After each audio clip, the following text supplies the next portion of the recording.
I did want to try to, I think I mentioned, because of the name of the magazine and just because of the times we live in, I was trying to use the name Common Ground to steer the conversation to, what does that mean in this world now?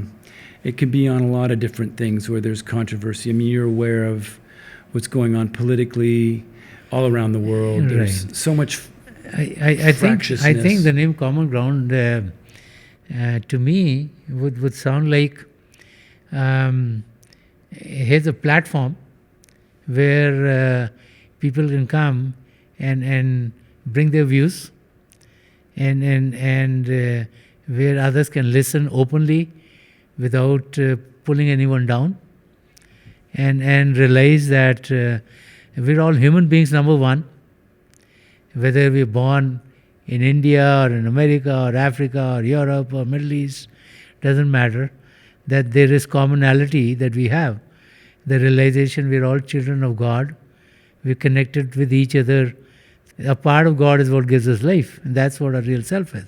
And this is why we believe as we meditate and as we experience the divine light and the divine sound within ourselves, then automatically we have the realization that if I can experience the light and sound within, then someone else can too. And that already brings me closer to someone and makes me not different from them. And it's not like reading, it's not like someone telling us, it's not like someone's forcing it on us, it's just the realization ourselves. And that's the transformation that meditation brings in. It makes us realize by ourselves what the realities are. And I think once we realize we're all one and the same, then there has to be commonality. So common ground means, okay, on the outside we could be different, our way of talking could be different, languages we use could be different.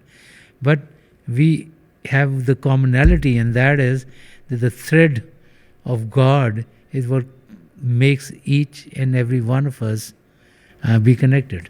That's what I want. That's what I'm anxious about. I since COVID particularly, I've been sort of concerned that conversation's a difficult one to have. It is difficult, but it is coming more and more. I had a chance, I met with the Pope many years ago, not this one, the one before.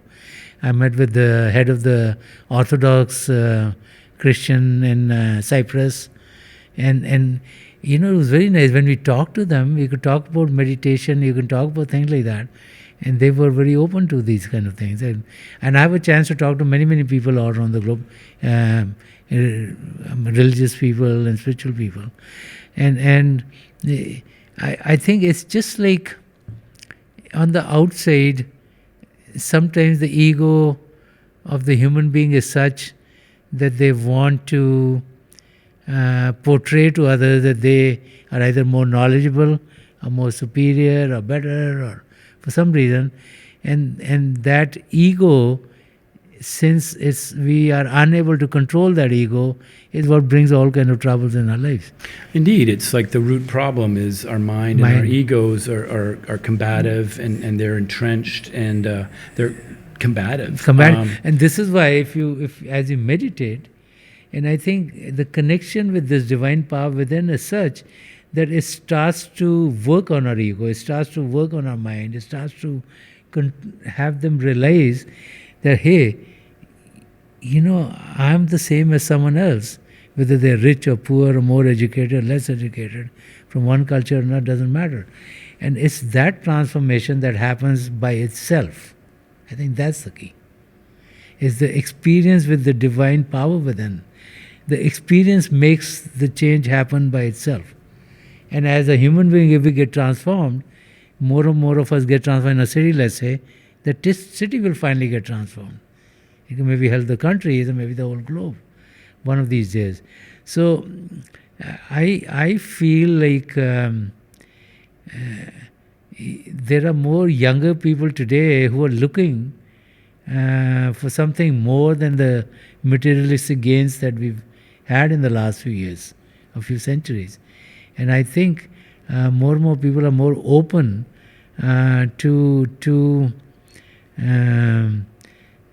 a meditative practice, which then will help them to be able to be more like open to any diverse circumstance that they find themselves in.